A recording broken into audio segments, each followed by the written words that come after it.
नमो वरहंतारं नमो सिद्धारं नमो आर्याणं नमो वज्रायाणं नमो हरेशवसागुरं शुद्धात्मानमनेकान्तं साधुत्तम मंगलम् वंदे संदष्ट सिद्ध्यर्थं संदष्ट्यर्थ प्रकाशकम् मंगलम भगवान वीरो मंगलम गौतम गणे मंगलम कुंद कुंदाद्यो जैन धर्मोस्तु मंगलम परम पुरुष निजर्ष को साज भय गुण वृंद आनंद अमृत चंद्र को वंदत हूँ सुकंद मंगलमय मंगल करण वितराग विज्ञान नमः ताय आते भय अरहंत आदि महान श्री गुरु परम दयाल हो दियो तत्व उपदेश ज्ञानी माने जान के ठाने मूल कलेश। कैसा सुंदर संकेत दिया है ज्ञानी और अज्ञानी का अंतर। श्री गुरु परम दयाल हो दियो तत्व उपदेश ज्ञानी माने जान के उसके अभिप्राय को समझकर ज्ञानी उसे यथार्थ मानता है और अज्ञानी हमसे ऐसे कह दी हमको ठाने मूल कलेश हमें डांट दो हमसे ऐसे कह दी अब पड़े हैं टेंशन में कर रहे हैं अपना दिमाग खराब बेकार है अब तो चलो अपन फलाना करो ऐसा करो ठाने मूल कलेश विसंवाद अंतर में संक्लेश करता है दुखी होता है। अरे उपदेश तो दुख दूर करने के लिए है और उपदेश के अभिप्राय को समझे बिना दुखी और होता है उपदेश से दुखी।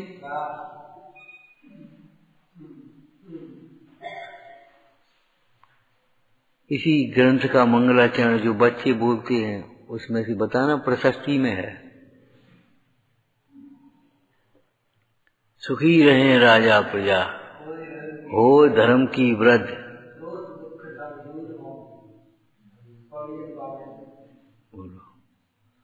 दोष मिटे बिना दुख नहीं मिटेगा दोष मिटेंगे तो दुख मिटेगा। रागादिक दोष हरिये परमात्म निज पद दिए। रागादिक दोष हरिये ये बुरा क्यों लगता है? पद्मनंदी स्वामी को याद करो। पद्मनंदी स्वामी ने ब्रह्मचर्य अष्टक लिखा एक अंत में क्या लिखा? ये ब्रह्मचर्य का उपदेश विषय कषायों की रुचि वाले जीवों को नहीं अच्छा लगेगा वे हमें मुनि जान कर क्षमा कर। क्यों नहीं अच्छा लगता? हमें हमारे प्रमाद के कारण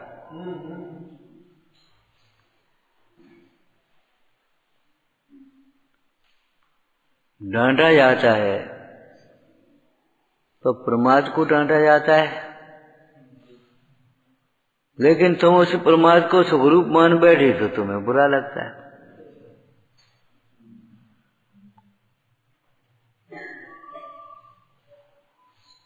अभिमान को डांटा जाता है अभिमान की निंदा की जाती है।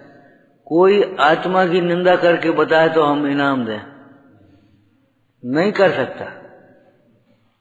दोषों की निंदा होती है लेकिन पर्याय रूप अपने को मानने वाला मोही प्राणी ये लगता है मेरी निंदा करते तेरी निंदा नहीं करते। बड़ा आलसी है बड़ा अभिमानी है तो तुम्हारी निंदा कहाँ है? तुम्हें क्यों बुरा लगता है?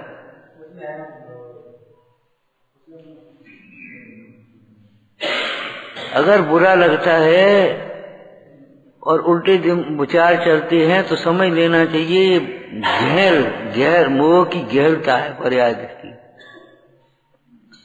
दवाई पचे नहीं उल्टी हो समझ लो बहुत तबीयत खराब। दवाई तक नहीं पच रही दवाई पच पाए तब तो कुछ इलाज हो। अब दवाई नहीं पच रही बोलो और लगे रहो, वातावरण खराब कर दो। तो हमने तुमसे कही, तुमने अपने दिमाग पे फितूर चलन लगी और तुमने वहां उनसे ठोकी, वातावरण, रोटी नहीं खाई, पढ़ रहे, बैठ रहे, वातावरण खराब कर दिया, प्रेशर बन गया। चलो भाई करी मत करो, और बस अपने ढीठ हो गए।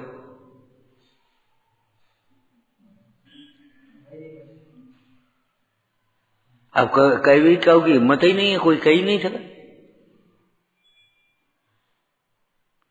जोर से डांट दी। हमने तुमसे कही, तुमने बिंद वहां, यहाँ की कसा वहां निकाल दी, वहां की वहां निकाल दी तुमने। इन पर जोर चला नहीं तो छोटे को कर दिया। जैसी महिला होती कभी कभी कोई दूसरा डांटे और वो बच्चे पर निकाल देती वो सब। ऐसी तुम्हारी प्रवृत्ति है। अब ऐसी प्रवृत्ति को रख करके आप बताओ कब सुखी हो पाओ। हम तो अभी कहते रहे थे कहीं जाओ, अपनी आदतों से परेशान हो और आदतें दूर नहीं करना चाहोगे। चलो कहाँ चलो, पंच परावर्तन करोगे और इस पंच परावर्तन में कहीं भी स्थिरता नहीं मिल पाएगी, कहीं भी शांति नहीं मिल पाएगी। पहले आत्म ज्ञान बिना सुख, वो तो उत्कृष्ट बात लिखी है ज्ञान की महिमा में, मुनिव्रत धारण अनंत बार गिरिवक उपजायो। लेकिन कितनी बार नारकी उपजायो, तिर्यंच उपजायो। आत्मज्ञान के बिना संकलित परिणाम से कोई स्वर्ग भी मिलना का खेल है तुम्हारा?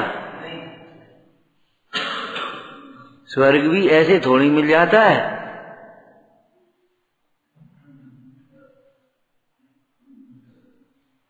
मोक्ष निर्वांछक को होता है,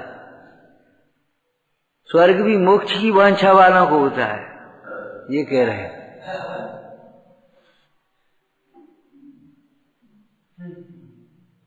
इंद्रादिक पद बीच में किसको आएंगे बताओ?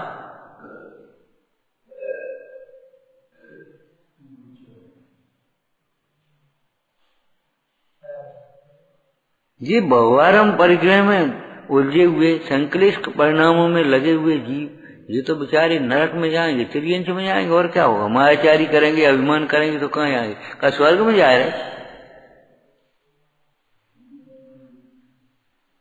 अभिमान और मायाचारी और लोभ वृत्ति जो तुम्हारी है, अब तुम सोचत लोभ नहीं है ना, इच्छाओं की पूर्ति करने का जो भाव है वो लोभ है। सागर धर्मामृत में लोभ की प्रसंग में एक बढ़िया चर्चा आई।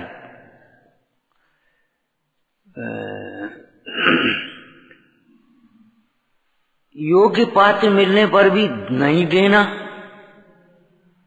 योग्य पात्र मिलने पर भी नहीं देना, अथवा दूसरे का ग्रहण करने की इच्छा होना, दोनों लोग है। और सामने वाला भूखा है, तुम दे नहीं पा रहे, लोभी हो। योग्य पात्र मिलने पर भी, योग्य स्थान हो, देने लायक जगह होने पर भी मंदिर जीर्ण हो रहा है और तुम साव पर देख के चले, कहो भाई देने लायक स्थान है और तुम नहीं दे रहे मंदिर। इसी पुरुषार्थ सिद्धिपाद में क्या लिखा बता? पात्र घर पर आया और दान नहीं दिया व्यवस्था होने पर भी, तो लोभी कैसे नहीं हुआ? दान न देने वाला लोभी कैसे नहीं है ही वो तो नियम की बात है। विनय करने योग्य है और विनय नहीं कर सके तो अभिनय कैसे नहीं होगा? अभिनय कैसे नहीं है बताओ? नहीं नहीं नहीं नहीं कहने से काम चलेगा?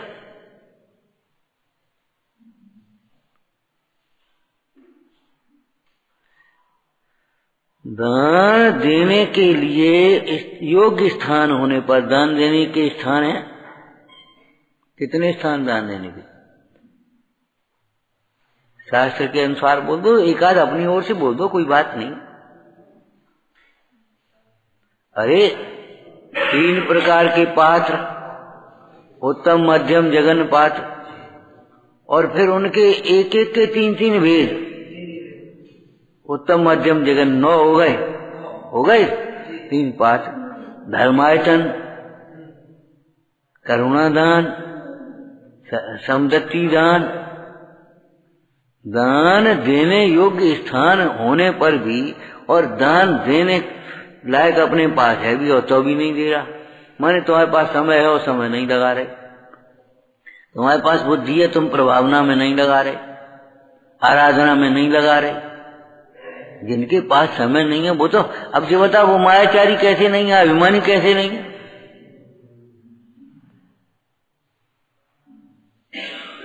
हम कितनी बार कहते हैं एक व्यक्ति काम कर सकता है, तुम टाइम क्यों खराब कर रहे? वो चीजें तुम अपना स्वाध्याय कर लो, तुम अपना आराम कर लो, तुम दूसरा काम कर लो। नहीं, एक काम में 2 लगोगे। अरे 2 में 1 में 2 करोगे कि 2 में 1 करोगे? एक दफे बाजार गए, सब्जी लेता और जो कुछ लाने से लिया।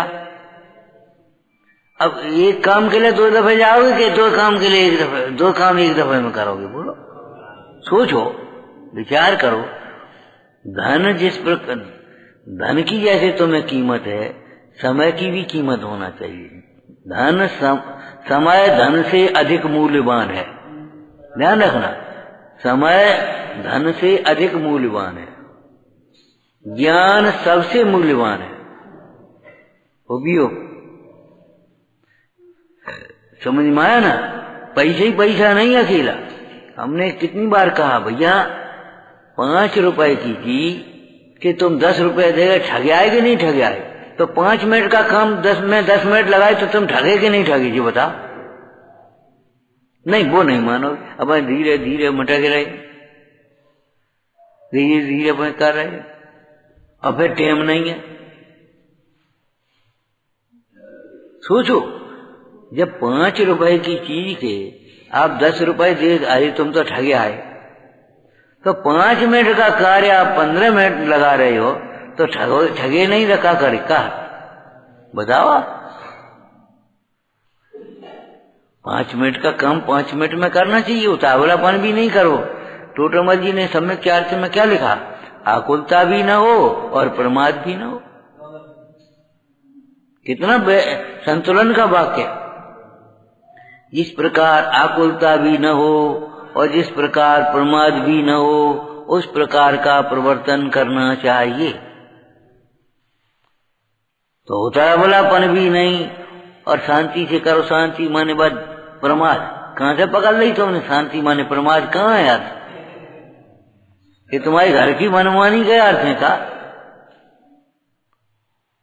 वो तो सहज है, सहज में प्रमाद पकड़ता है और पुरुषार्थ में कर्तव्य पकड़ता है। ये अन्यथा कथन है। अन्यथा कथन की चर्चा चल रही थी कल। तो सहज कहने से पुरुष माने प्रमाद पकड़ लेता है और पुरुषार्थ कहने से कर्तव्य, पुरुषार्थ करना पड़ेगा माने कर्तव्य। जबकि पुरुषार्थ में कर्तव्य की गुंजाइश नहीं है। मोक्ष मार्ग का पुरुषार्थ भी भले आदमी सहज है। सदगुरु कहें सहज का धंधा, उत्साह भी सहज है।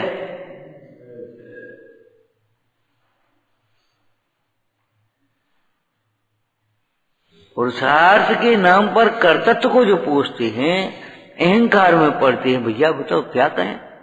अन्यथा ग्रहण किया तुमने। पुरुषार्थ से कार्य सिद्धि का अर्थ है कोई कर्तव्य के विकल्पों से कार्य सिद्धि, अहंकार से कार्य सिद्धि बिल्कुल नहीं है अर्थ।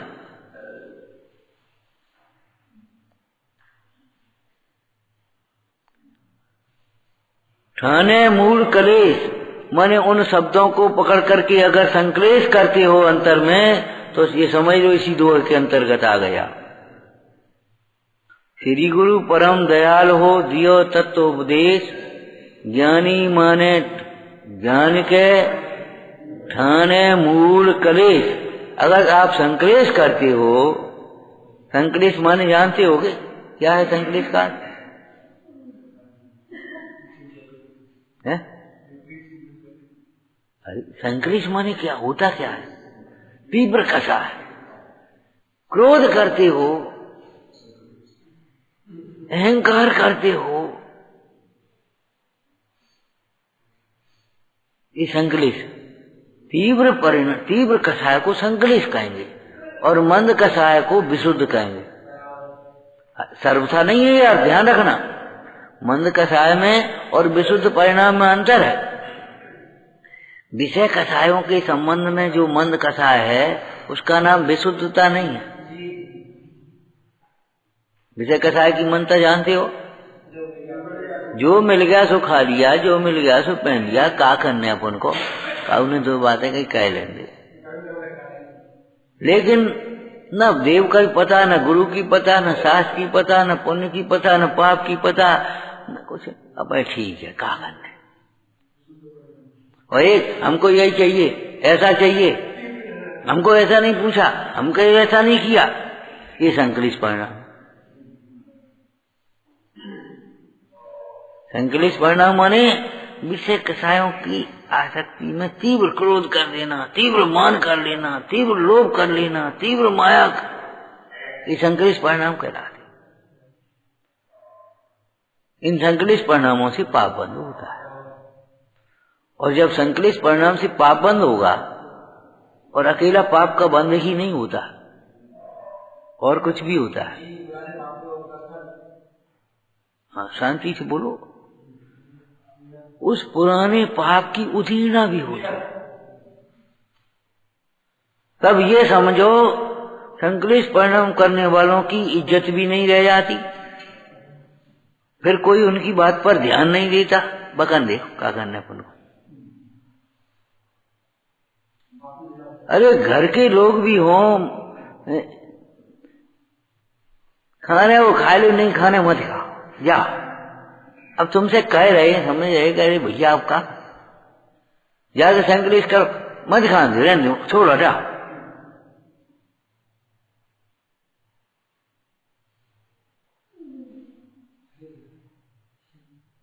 मन जितनी अनुकूलता है उतनी भी चली जाती है। संकलित परिणाम करोगे तो फिर कोई इज्जत नहीं रहेगी तुम्हारी। इज्जत क्यों? यश प्रकृति है ना, उसकी भी अयश प्रकृति की उदीर्णा होती है।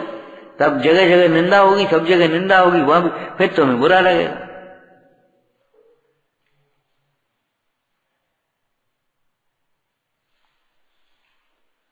देखो भाई, सूत्र जो आगम में कहे हैं बहुत गंभीर है।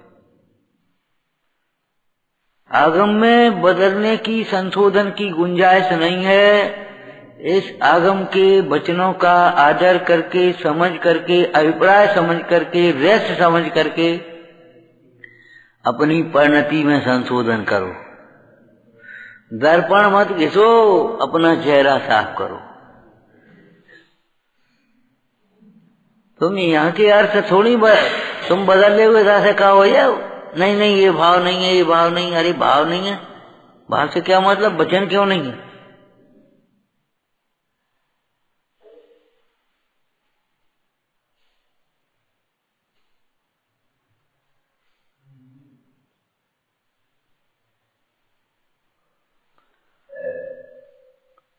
तो अन्यथा कथन का समझ गए। अन्यथा अभिप्राय, अन्यथा अभिप्राय सहित कथन माने उसमें से स्वच्छंदता ग्रहण कर लेना, उसमें से प्रमाद ग्रहण कर लेना, उसमें से अहंकार का पोषण कर लेना। यही तो हम कह रहे थे। अरे ये तुम नहीं कह रहे थे। नित्य और अनित्य का कथन आता है जैनों, तो यही तो हम कह रहे हैं कि ये तुम नहीं कह रहे। तुम जैसा नित्य मानते हो ऐसा नित्य नहीं है, और तुम जैसा अनित्य मानते हो तैसा अनित्य नहीं है। नित्यानित्य स्वरूप वस्तु कथनचित है, सर्वथा नहीं है।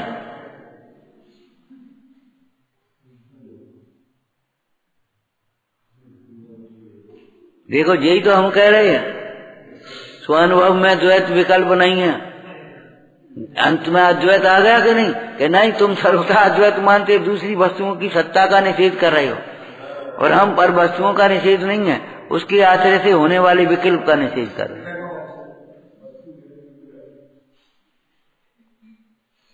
ये अद्वैत दर्शन नहीं है, ये निर्विकल्प अनुभूति है। तो अन्यथा कथन में ये सारी बातें आ जाएंगी, ये समझ लेना। कल क्या कहा था अन्यथा कि कथन है निमित्त निमित्त का, और निमित्त को भी कर्ता कहा जाता है। तुम कर्तत्व का निषेध समझ करके निमित्त का भी निषेध, निमित्त निमित्त का भी निषेध समझ बैठे, अथवा निमित्त निमित्त को कर्ता कर्म समझ बैठे।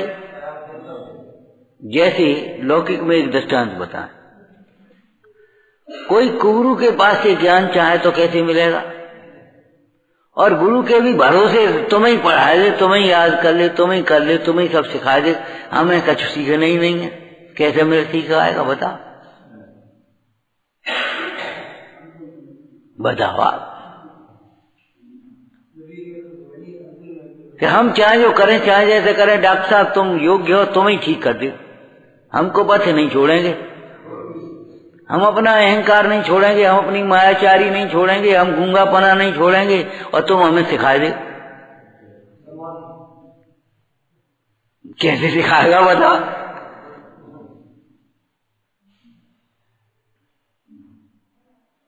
लौकिक में भी भाई नीम हकीम के पास चले जाओ तो बिगड़ जाए केस, लेकिन अच्छे विशेषज्ञ वैद्य के पास भी जाओगे तो भी भाई आपको उसकी आज्ञा का पालन करना पड़ेगा, को पथ्य को छोड़ना पड़ेगा, पथ्य का ध्यान रखना पड़ेगा।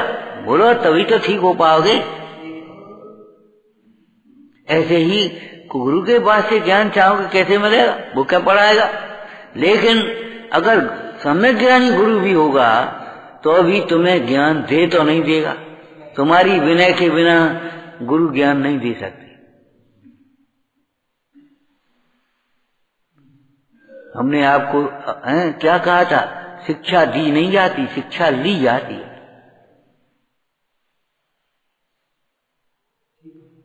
शिक्षा दी नहीं जाती, शिक्षा ली जाती है। और आपको आश्चर्य होगा, क्यों? ज्ञान नहीं, अज्ञान में आश्चर्य होता है, ज्ञान में आनंद होता है, ज्ञान में आनंद होता है और अज्ञान में आश्चर्य होता है, विस्मय नाम का दोष। आपको आश्चर्य होगा, अज्ञानी ज्ञानी से भी उतना नहीं सीख पाता जितना ज्ञानी अज्ञानी से सीख लेता है। अज्ञानी को देख करके उसने सीख लिया कथा दुख का कारण, देखो कथा से दुख हो रहा है। कथा करने वाला अज्ञानी है कि नहीं? तो कथा करते हुए जीव को दुखी देख करके उसने समझ लिया कि दुख का कारण है। बोलो कथा दुख का कारण है। अज्ञानी को देखकर, अज्ञानी को कथा से दुखी होता हुआ देख करके वो समझ गया कथा दुख का कारण। भोगों में दुख है, कब इन्हें भोगों का वेदन किया है क्या? इन भोगियों को दुखी देख करके समझ लिया भोगों में दुख। अपने ऊपर एक्सपेरिमेंट नहीं किया उन्होंने। यहाँ रपटन है, रपटना है, रपट जाओगे। दूसरे को रपटते हुए देख करके ही समझ गए कि नहीं? बताओ कि रपट के देखेंगे हम। दूसरे को आगी से जलने हुए देख करके समझ जाओगे कि अग्नि जलाती है। बोलो यहाँ जल जाओगे, दूर रहो, जल जाओगे। कैसे समझ लिया कि वो पास गया तो सो जल गया?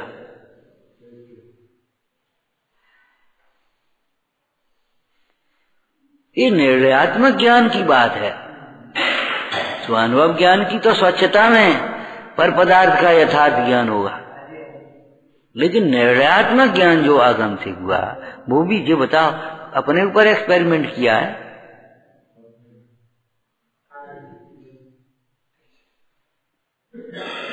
बताओ अपने ऊपर एक्सपेरिमेंट नहीं किया है, दूसरों को देख देख कर देखो।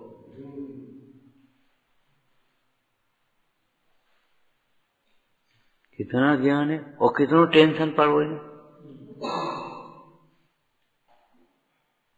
इसका मतलब ये ज्ञान ज्ञान नहीं है, बिल्कुल सही बात है। आत्मज्ञान ही ज्ञान है।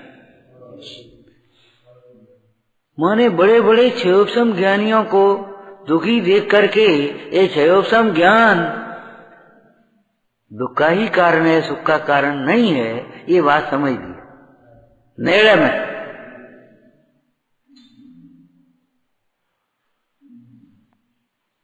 आत्मज्ञानियों को विशेष क्षयोपशम नहीं है, विशेष कोई बात नहीं है, और वे अपने शांत मगन मुंडाज की शांत मुद्रा को देख करके, मुंडाज के शांत जीवन को देख करके ये मार्ग आनंद रूप समझ लिया।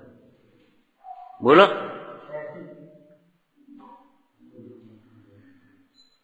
हे गुरुवर शाश्वत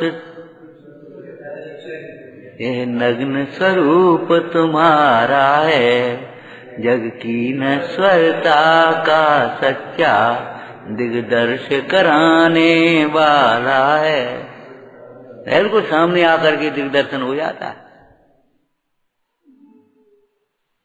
उस दिन हमने कहा था ना, मुंडाज का दर्शन करते हो और आपको कुछ विकल्प नहीं आता, कोई दर्शन नहीं है आपका। कम से कम ये विचार आना चाहिए कि कपड़ों के बिना भी रहा जा सकता है आनंद से। सुखी रहने के लिए कपड़ों की जरूरत नहीं है, घर की जरूरत नहीं है, व्यवस्थाओं की जरूरत नहीं है, बाल बच्चों की जरूरत नहीं है, कोई भोग संयोगों की जरूरत नहीं है। सुखी होने के लिए एक आत्मज्ञान की आवश्यकता है, आराधना की जरूरत है, अपनी कसायों को जीतने की जरूरत है। देखो मुंडाज का जीवन,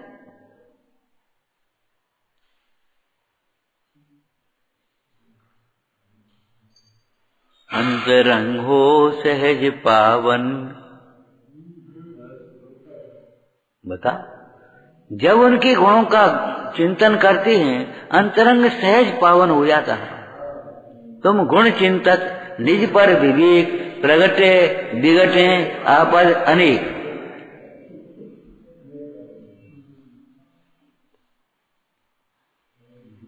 हम बार बार कहते भैया ये सीखने के लिए है, खाली बढ़िया बढ़िया नहीं, गाने के लिए नहीं, सीखने के लिए मार्ग, एक एक पंक्ति सीखने के लिए।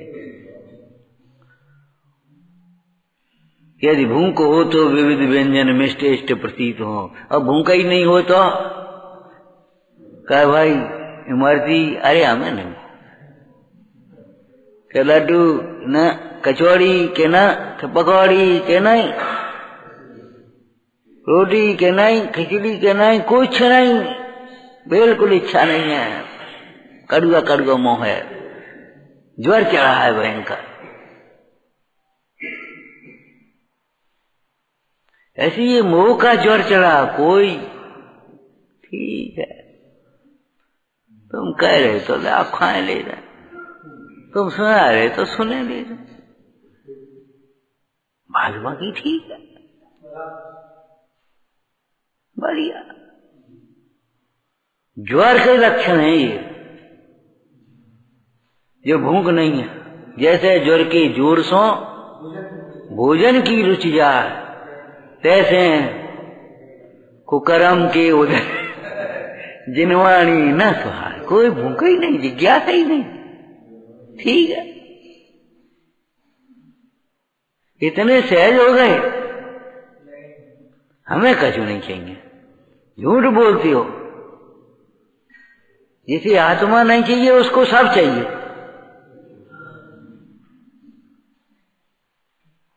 आत्मा के आश्रय बिना निर्वांछक हो ही नहीं सकता। जिन वचनों में श्रद्धा हुए बिना निर्वांछक हो ही नहीं सकता। स्थूल चरणानियों का कथन, जिनके उर विश्वास वचन जिन शासन नाही, ते भोगातुर हों सहे दुख नरगन माहे। हमें कछु नहीं चाहिए। फिर नेक नमक कम हुए तो नहीं खाए भयो, अब हर चाहिए, नमक चाहिए, मिर्ची चाहिए, खटाई चाहिए, न घी चाहिए, न गुड़ चाहिए।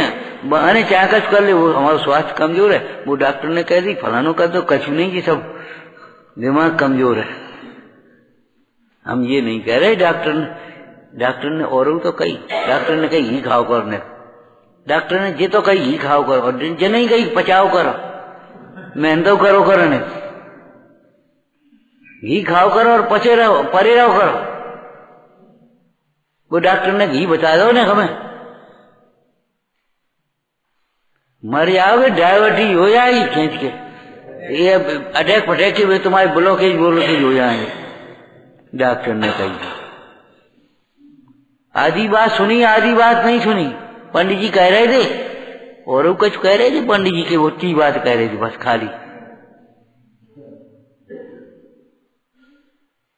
ये क्या है, क्या कह रहे हैं हम?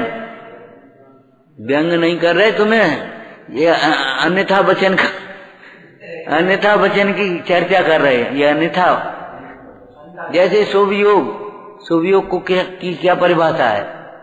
शुभ योग अशुभ योग होते ना, सुबह पुण्य से सुबह पाप से, ये योग के भेद है। काय वांग मन कर्म योग। तो शुभ योग किसे कहते हैं? अरे काय वांग मन कर्म योग है, बोलते क्यों नहीं? अर्थ बोलो। मन वचन काय की प्रवृत्ति को योग कहते हैं, ठीक है ना। अब उस योग के दो भेद हैं, एक शुभ योग, एक अशुभ योग।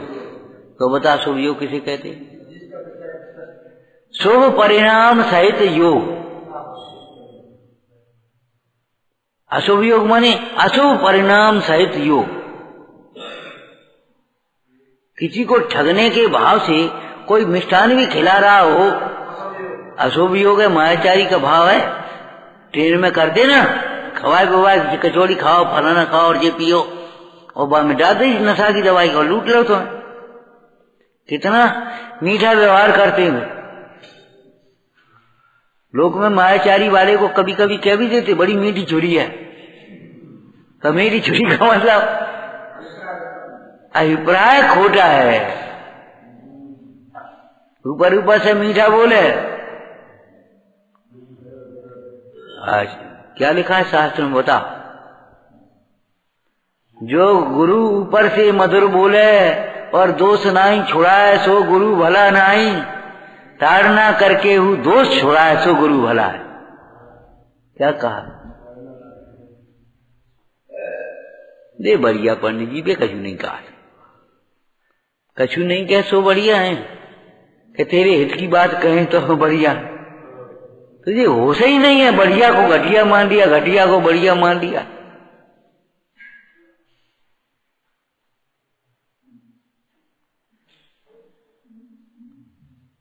दोष दोहरूप है, तो दोषों का पोषण करने वाला दुख का कारण होगा, सुख का कारण नहीं हो सकता। सावधान रहो, वे शत्रु हैं जो दोषों का पोषण करते हैं। तुम्हारे राग को पोषण करते, राग को बढ़ाते हैं। बाबा जी कब कब वैसे ही कह देते, न ज्यादा सेवा करो न ज्यादा सेवा कराओ, राग बढ़ता है, सहन शक्ति कमजोर हो जाती है। सर्वथा मत लेना। वैयावृत्ति को तब कहा है, योग्य वैयावृत्ति होना चाहिए। और जब करने वाला करे तो तब जब तुम कराओ, अगर जरूरत हो तो कराओ, बिल्कुल निसंकोच भाव से, बिल्कुल निर्भय भाव से। क्या कर रहे? वहां तो दाग रहे बस बढ़िया। तुम कहा पूछ रहे, तुम्हें कहा मतलब कोई देख न ले, ये पाप क्यों कर रहे? पाप क्यों कर रहे? वैयावृत्ति का प्रयोजन लिखा, श्रम निवारणार्थ, श्रम के निवारण के लिए, उपयोग को स्थिर करने के लिए, आकुलता को छुड़ाने के लिए। ये वैयावृत्ति नाम का तप है। शावकाचार पढ़ो क्या लिखा है। वैयावृत्ति का लोप हो जाएगा तो सर्व धर्म का लोप हो जाएगा। हो सकता तुम्हें कुछ, लेकिन नहीं, इनसे ही कराएंगे, इनसे नहीं कराएंगे, इन पर नहीं कराएंगे, इन पर नहीं कराएंगे, को क्या कहेगो? अरे कब पागल हो गए क्या?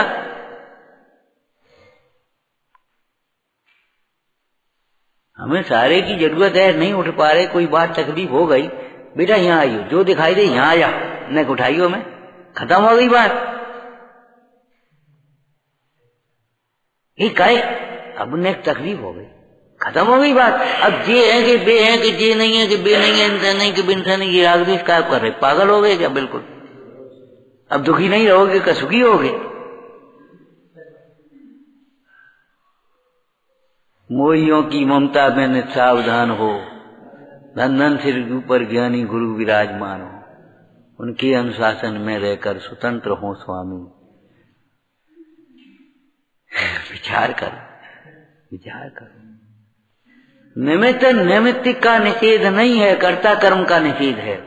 लेकिन कर्ता कर्म का निषेध करके के नाम पर निमित्त नैमित्तिक का भी आप निषेध करोगे, उत्सुत भाषण हो जाएगा, अन्यथा कथन हो जाएगा आपका।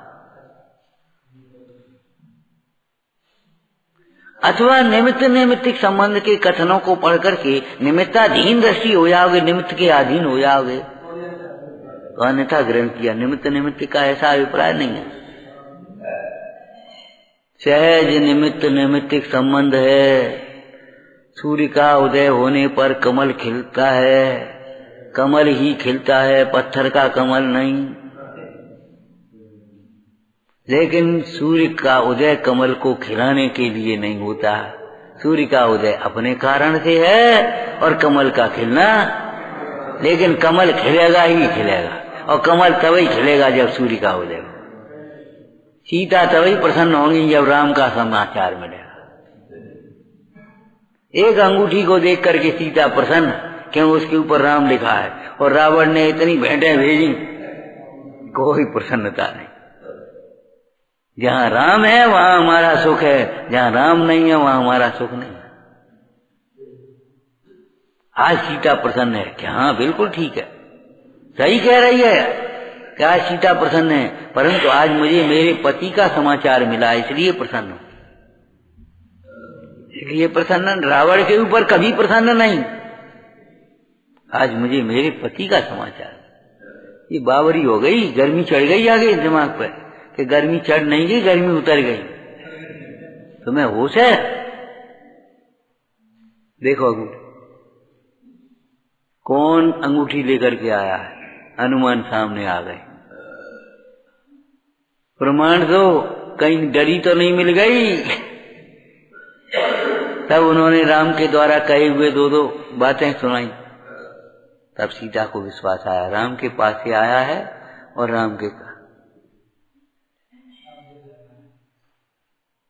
आप विचार करना, योग्य निमित्त होता है कार्य के होने में, अयोग्य निमित्तों से बचना।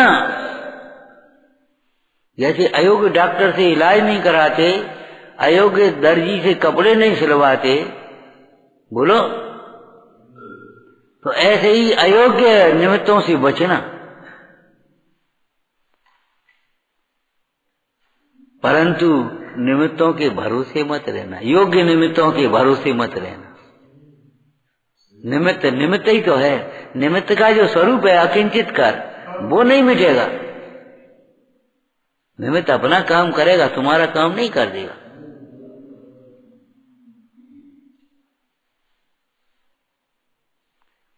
संयोग संबंध का निषेध नहीं है संसार अवस्था में, तादात्म्य संबंध का निषेध। व्यवहार का कथन हो उसे परमार्थ मान दिया, परमार्थ के कथन को लेकर के व्यवहार का उत्थापन कर दिया, ये सब अन्यथा कथन है। अन्यथा असत्य, अन्यथा माने अन्य प्रकार से, अन्य माने अन्य दूसरा, और अन्यथा माने अन्य प्रकार से। चार आते ना श्रद्धान में, इदम, बोलो बोलो, इदम एवेदर्थम। हाँ, अब न अन्य न अन्यथा। इदम एवेदसम चैव तत्वम नान्यं चान्यथा संभवत धना। यही है, ऐसा ही है, न अन्य है न अन्य प्रकार। तो यहाँ अन्यथा की चर्चा करिए, समझ में आया ना कि निमित्त नैमित्तिक में से कर्ता कर्म तुमने पकड़ लिया। देखो लिखिए, अरे लिखिए तो लिखिए, उसका क्या भाव है?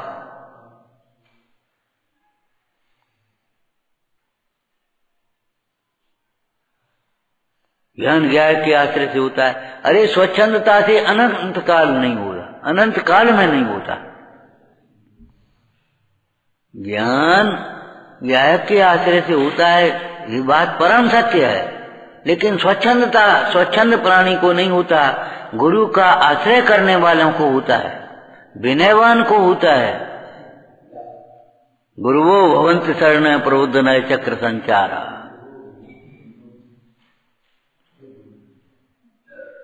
स्वानुभव चौथा नंबर है। उससे पहले आगम का अभ्यास पहला, गुरु का उपदेश दूसरा, युक्ति का अवलंबन तीसरा, मैंने अपनी बुद्धि लगा। उसके बाद स्वानुभव का नंबर आएगा। तुम पहले से ही स्वानुभव करोगे तो नहीं बनेगी बात।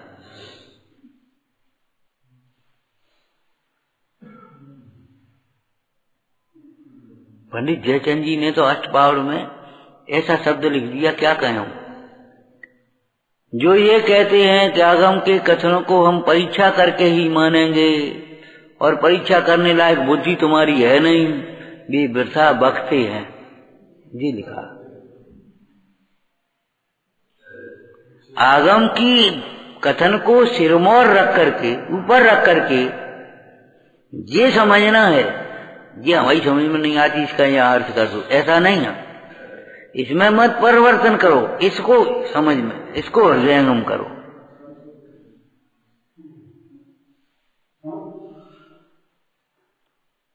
मौलिक चिंतन का मतलब वही है, मूल परंपरा से या तो जुड़ा हो और नहीं तो मूल स्वानुभव।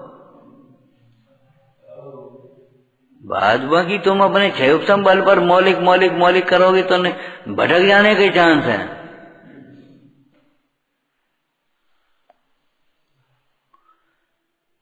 तो एक कथन के अभिप्राय को न समझ करके उसमें से विपरीत अभिप्राय ग्रहण करना। विपरीत अभिप्राय क्या है? राग आदि का पोषण करना, अहंकार का पोषण करना, स्वच्छंदता का पोषण करना, और चौथा आ गया प्रमाद का पोषण करना। निश्चयवासी यही कर रहा है, स्वच्छंदता और प्रमाद का पोषण कर रहा है। व्यवहारवासी क्या कर रहा है? अहंकार का पोषण कर रहा है। ये सोच रहे हम धर्मात्मा, ये सोच रहे हम धर्मात्मा है, और ये सोच रहे ये पापी है, भी सोच रहे ये पापी है। धर्मात्मा कौन है? सोचो। धर्मात्मा उसे कहेंगे जो अपने को आत्मा अनुभवता है। जो अपने को आत्मा अनुभवता है वही धर्मात्मा है, वही अंतरात्मा है, वही महात्मा होता है, वही परमात्मा होता है।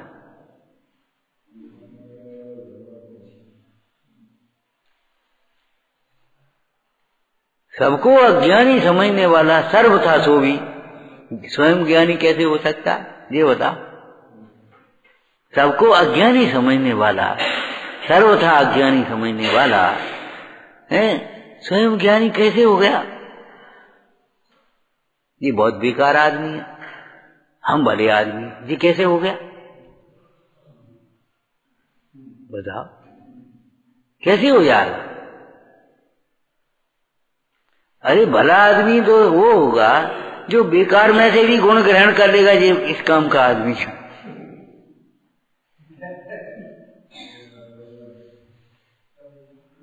सज्जनों का और दुर्जनों का ये लक्षण लिखा है पुराण में। पद्म पुराण पढ़ना, पहली भूमिका में, पहले अध्याय में ही है। सज्जनों और दुर्जनों का लक्षण। सज्जन दोषों में से भी एक छोटे से गुण ग्रहण करके प्रशंसा ही करते हैं। सज्जन अनेक दोष होने पर भी एक गुण, छोटा सा गुण भी हो तो उसकी प्रशंसा करते हैं। दुर्जन अनेक गुणों के रहने पर भी थोड़ा सा स्खलन बन गया, विजय देखने को बैठे कि तुम चूक तो जा रहे, फिर हमने देखी, उसको उछालने के लिए बैठे।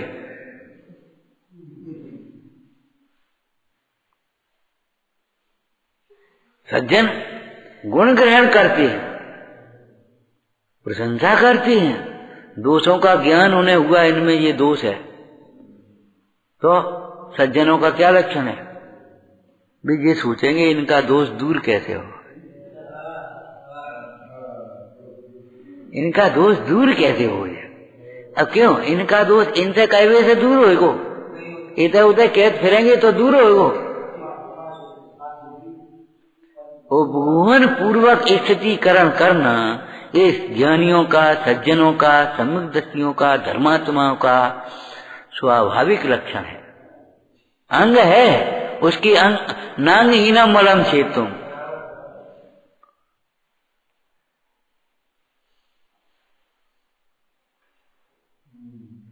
नांग हीनम मलम चेतुम।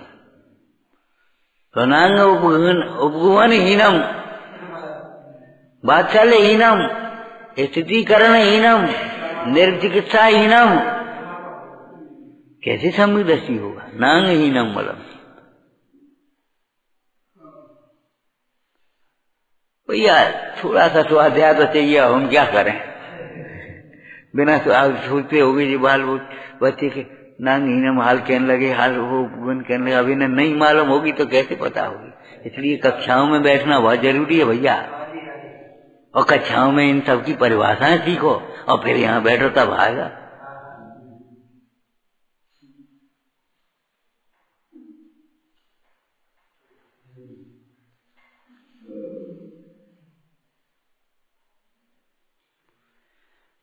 विचार करो, नांग हीनम तुमने पढ़, नांग हीनम मलम से तुम दर्शनम हल्ला पे आ रहा।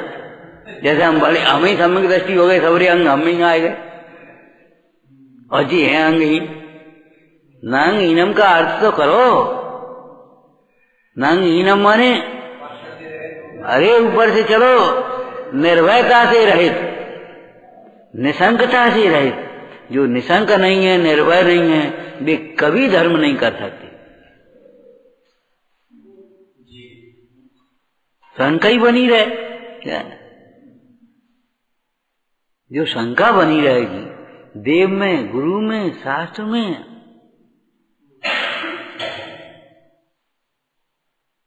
शंका अगर रहेगी तो शंका ही संशयात्मा विनश्यति, संशयात्मा विनश्यति, दीर्घ सूत्री विनश्यति। बहुत जन कहाँ की सोचत रहे, निगेटिव निगेटिव, जन कहाँ की सोचेंगे, विनाश को प्राप्त हो जाए। दो लिखा है ना, एक संशयात्मा विनश्यति, एक दीर्घ सूत्री विनश्यति। नांग हीनम माने निशंकता से रहित, अंग है ना, निशंकित अंग है ना, निशंकता से रहित।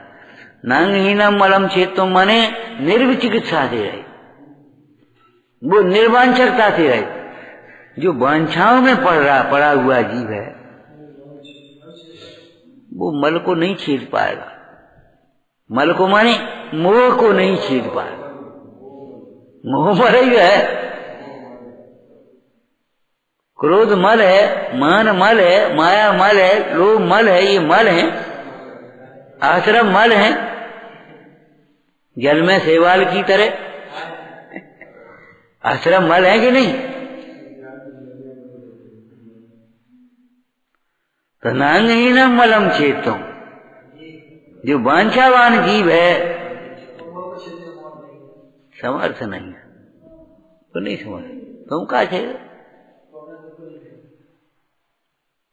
मलम चेतम। फलम से देखो तो दुखम चेतम। मलम चेतम का फल की ओर से अर्थ क्या हुआ? दुखम चेतम। वह दुख का छेदन करने में, दुख का अभाव करने में समर्थ नहीं है। कौन? जो निशंकता से रहते। वो नहीं सिद्ध कर पाओ। वो माली उसने सबरा छींका लगा लिया, नीचे औजार हथियार गाड़ ले, बेर चढ़े और पूरा मंत्र याद था, शुद्ध याद था, चढ़े और उतरे। नांग हीनम, शंका, भय। जीवन में निशंकता ये तो हमारी बड़ी पूंजी है, मूलधन है। कहा था ना, निशंकता सम्यक दर्शन का अंग भी है और स्वरूप भी है। और जो 8 अंग जो लिखे ना, अन्य अंग तो चारित्र की अपेक्षा से भी हैं, वह अनंतानुबंधी कसाय के अभाव रूप। लेकिन निशंकता तो भैया क्या कहें, वो तो स्वरूप है। सम्यक दृष्टि निर्भय सर्वथा नहीं होता, जितना चार्ज तुम हो उतना भय होता है, लेकिन निसंक सर्वथा होता है। वांछक निर्वांछक सर्वथा नहीं होता। जितना भी राग है अप्रत्यक्ष का सब वांछा है, ऐसा नहीं है। और शुभ कार्यों की वांछा है, अशुभ कार्य में भैया क्या करें, घर तो चाहिए। जाकी लड़की ब्याह के लिए वो कहे लड़का बताओ भैया, बताओ लड़का बताओ को सम्यक दृष्टि, लेकिन ध्यान रखना निसंगता पूरी है।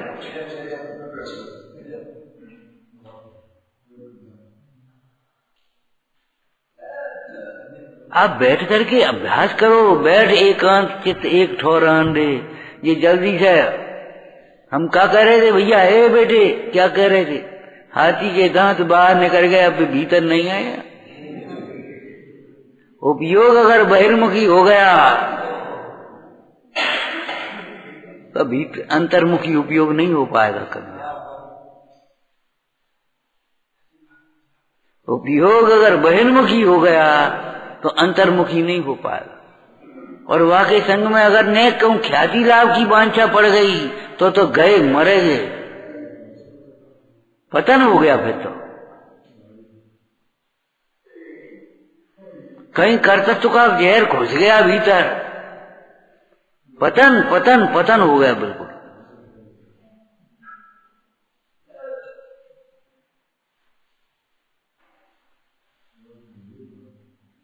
खेल खिलौना थोड़ी है भैया,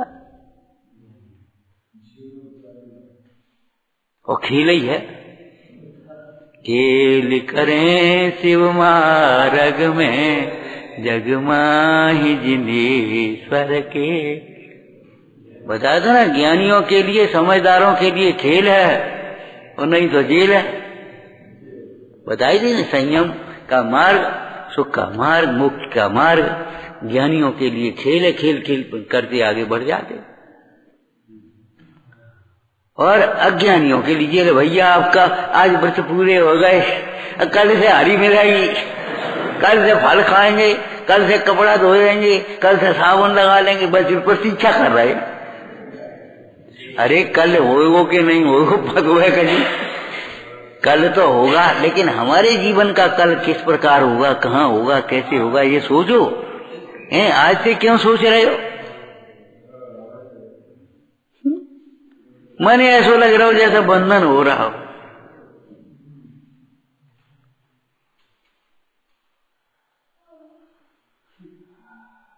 आज सो दिन हमेशा हो, ऐसा सोचो। आज का दिन हमेशा हो। हाँ, तब तक ये भावना उत्पन्न हुई है।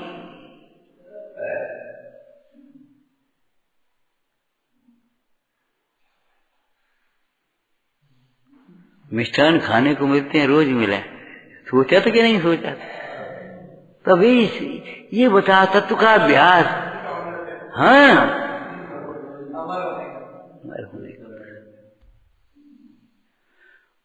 ओम नमः।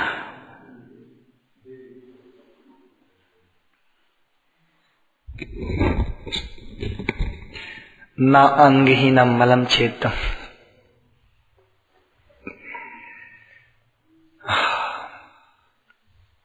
निर्भयता के बिना, निर्वांछकता के बिना हमारा किंचित भी मोह कम होने वाला नहीं है, अर्थात किंचित भी दुख मिटने वाला नहीं है। इसलिए इन वचनों के प्रति निसंक श्रद्धा, ये तो अभी के स्वाध्याय से सीखने को मिला। सुबह के प्रसंग से जो गजब की शिक्षा मिली, आज गजब की शिक्षा हमारे लिए मिली कि 10 मिनट 15 मिनट हमारी लापरवाही के निमित्त से स्वाध्याय नहीं हो पाया था।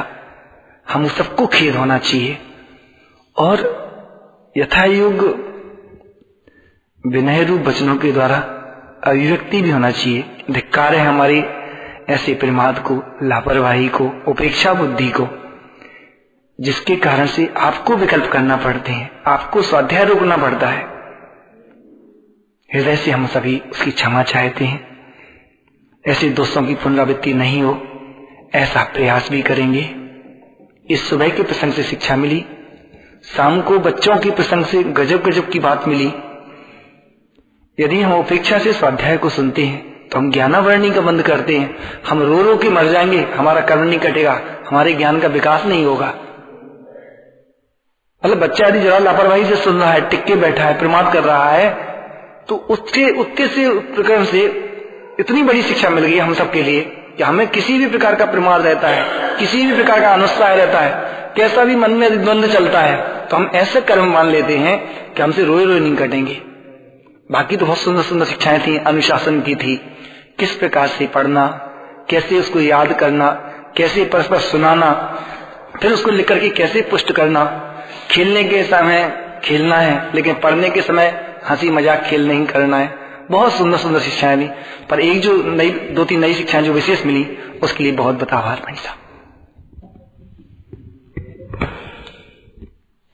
मिथ्यात्म नाश को ज्ञान के प्रकाश को आपा परिभाष को भान